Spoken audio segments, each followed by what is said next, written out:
এই শীত গেল গেল অবস্থায় নিমন্ত্রণ বাড়ি পেলে কিন্তু আর কিছু চাই না।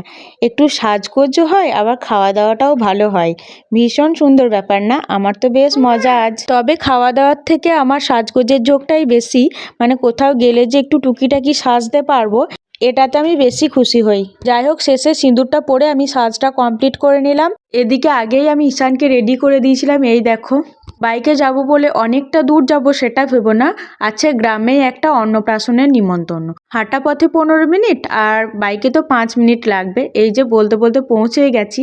গিয়ে দেখছি একদম স্কুল ফ্রেন্ডের সঙ্গে দেখা। আর এদিকে বাড়িতেও চলছিল তোড়জোড়।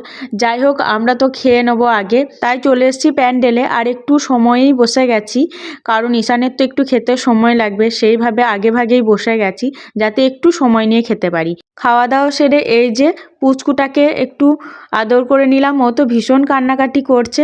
তারপর আমরা টুকটুক করে বাড়িও চলে এসেছিলাম। হ্যাঁ, গিয়েছিলাম বাইকে, কিন্তু একটা বান্ধবীর সঙ্গ পেয়ে বাড়ি ফিরলাম হেঁটে।